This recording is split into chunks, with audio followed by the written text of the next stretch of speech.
You see, when we share a lot of new information and we're allowed to speak from the energy of a unified field, sometimes there are glitches in sound or visuals, and that's a normal process, because if everything is going perfectly, something's definitely off. We're still not out of the paradigm of struggle. And by the way, I'd like you, Nicole, to expand on this topic of struggle. We need to move from overcoming into expansion. I think you'll speak on it, and I'll add my part. One time we looked, or as you like to say, tuned in, to our friend, wondering why he experienced so much struggle in life.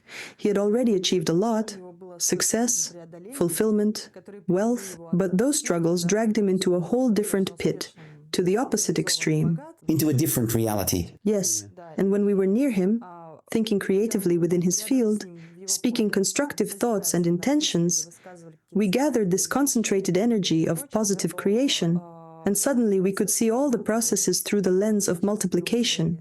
We saw how it could have been. Right. And here's an important point. Struggle happens when we lie. When we present wishful thinking as reality, when we justify ourselves, and when we lean on past experiences, usually not the good ones, but the negative ones.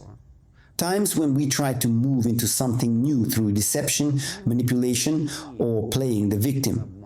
A false value is when we get results in the short term. And if we do, we must repent for the parts where we were wrong. Otherwise, that energy will start to self-destruct. One more important thing I'd like everyone to pay attention to. When we lie to someone, we're not just creating a false image for them, but for ourselves too. And then we start living in a false paradigm. If we keep doing it long enough, we begin to believe our own lies. Our subconscious builds on them, placing bets, so to speak, on things with no foundation, on things that won't bring real results. And then we start destroying genuinely positive things just to keep up with that false picture of the world. We start pulling in things that don't match what we're saying at all. And eventually, this leads, as we can see, to a shift, either to the right or to the left. We lose our center, our inner core, and our integrity. You've said before that we're always lying to ourselves a little, and that we should, because when we say, I want this, or I'd love to have that, the thing we're talking about doesn't actually exist yet. It's an illusory reality. So tell us, in what ways is it okay to lie to ourselves? And in what ways is it absolutely not okay? Are men or women more prone to self-deception? Can women deceive men? What is deception? Really, we lie with words when we say something that comes from a feeling inside. Meaning our feeling gives us room to interpret, to shift things within a 12% margin of novelty. Remember, I said that words flow from an overflow of feeling. For example, the first time I got on a surfboard, I had this quiet confidence inside me. I just knew it would work. And it did. When you feel that something, a project, a business, a book, a purchase, an idea, is going to succeed, it means there's already energy behind it. But if we're coming from a victim mindset, from trying to deceive or manipulate someone, and it's all in our head, then we're actually destroying ourselves. We destroy our worldview, and we destroy the very mechanism that's supposed to generate the results we desire. We're the ones dismantling our own equipment. That's why, when we're in a space of lightness, play, and creativity, the process flows, but we have to tune ourselves into that state. Sadly, we've drifted pretty far in the wrong direction. Generally, there are the middle-of-the-road folks, those who live in negativity, and those who are in a positive state.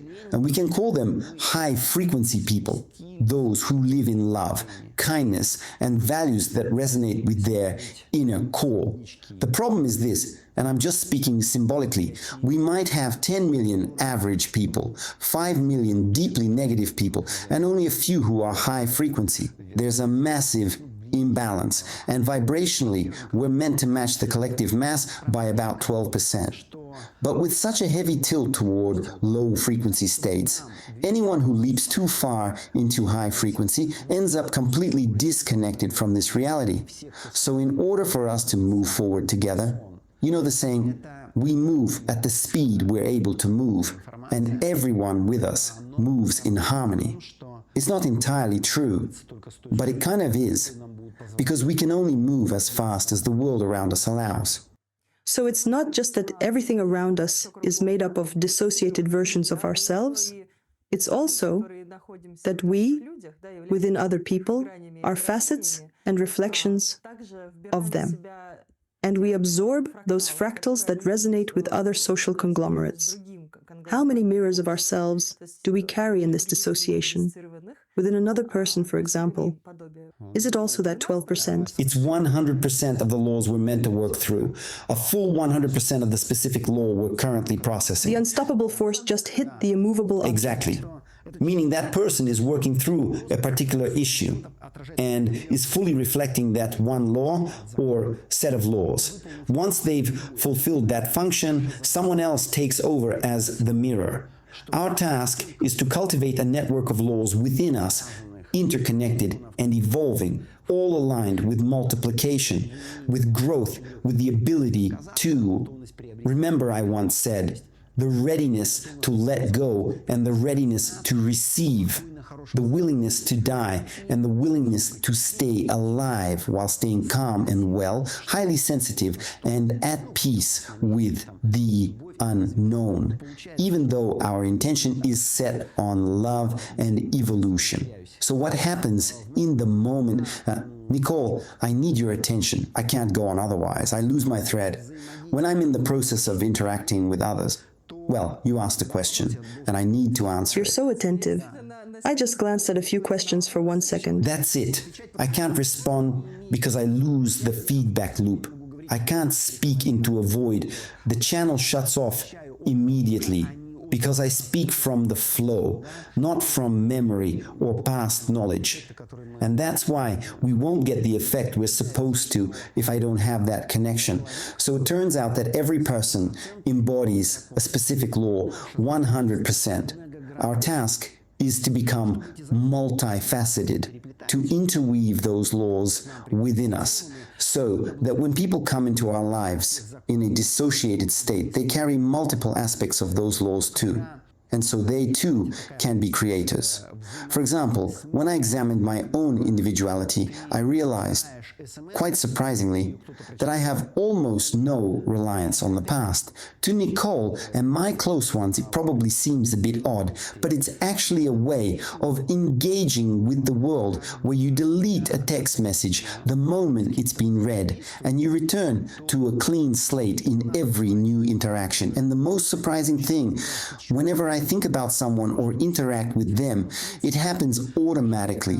I won't get into why it's like that for me, just to save time. But the principle is this. Every time I look at Nicole, or at my kids, or my friends, I'm identifying them through the energy information field. I ask, who is this? And I don't identify them based on my past. I identify them based on the present moment. It's like having a patient who comes into the clinic regularly for checkups. We don't look at their old test results. We look at the ones taken right now, in this exact moment of their visit. And each time they come, we take new samples, we erase the old ones as if they never existed, and we focus only on the data we get from their blood and parameters here and now. What does that give us?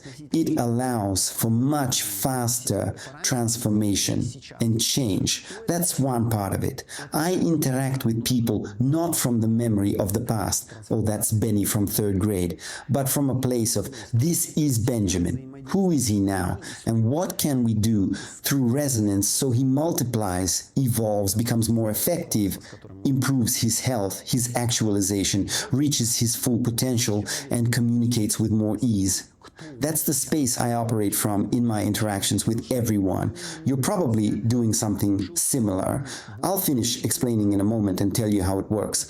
Why does our environment shape us? Because only our environment shapes us. And to move forward, we can actually use the processors or servers of those closest to us, the ones we interact with. You know the saying, you become like the people you surround yourself with. So what happens? It's not me, nor some kind of software that shows this process where I interact with all my listeners, all of them. I work for all of them, creating optimal conditions, communicating with everyone, redistributing the best versions of what anyone has, and using all of their individual servers to process certain streams of information. At the same time, I'm fully participating, and all my listeners are also participating in the lives of everyone we're energetically connected to.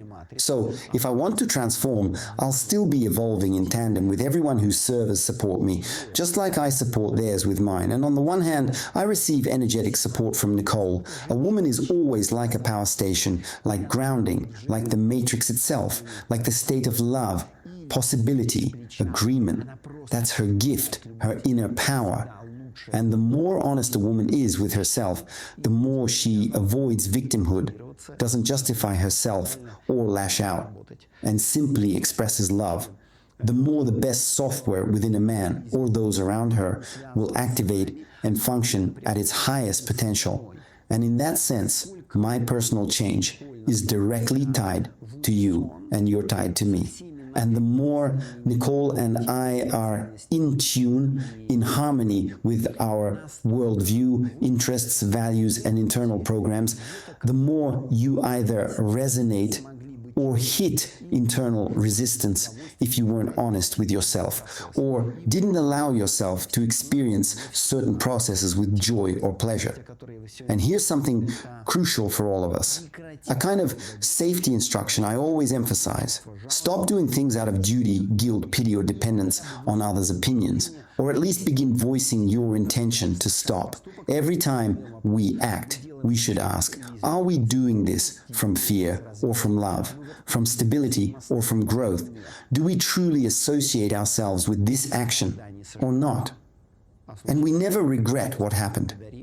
We simply give thanks and recognize, based on our feeling, how we'd like it to be next time, and let it be as is best for us in love. All right. Let's go back to the point you made earlier about temperament and speed. Because like you said, a choleric and a phlegmatic can't really function as a couple. Something's off. But in which areas of life should this activity be showing up? Like, say there are two athletes who, after 3 years, get bored with repetitive training.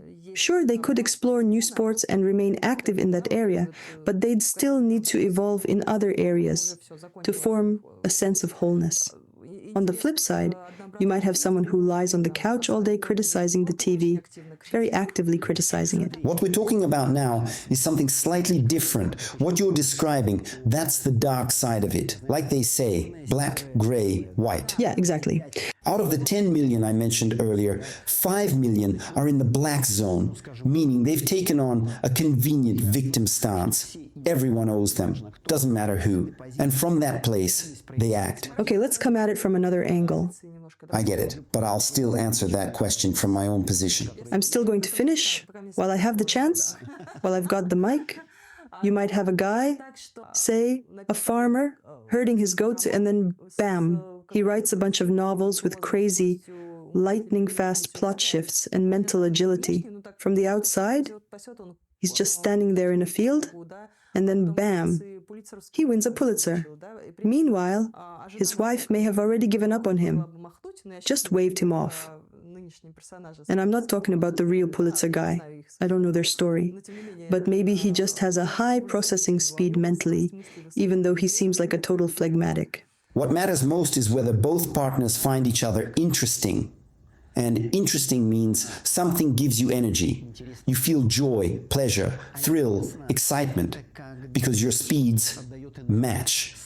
Your growth trajectory aligns.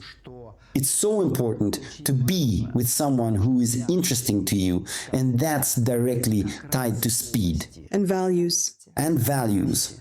the speed with which those values are processed. Sure, phlegmatics can pair with other phlegmatics, sanguines with sanguines, although I don't really want to use labels, but we need some way to describe it. So, the people around us are interesting to us simply because they're evolving. That's all, nothing more. But they evolve in ways, at a pace, using tools with principles that we understand and relate to. Because if one person's all wow, wow, and the other just tolerates it like whatever keeps them from losing it, then that's a problem. Everyone needs to be genuinely, personally interested. When a woman finds something interesting, the man supports her with real curiosity. He asks questions, offers his view, participates in the conversation. And when the man's got something of his own, the woman doesn't just soothe him with empty gestures and cliché lines like, "Everything will be fine, honey. I still love you." That's not love. That's a trap. She speaks with him constructively, sensing which words will actually support him. She truly believes in him and talks to him in a creative, empowering way. What can we try? Where could we go? How might we approach this?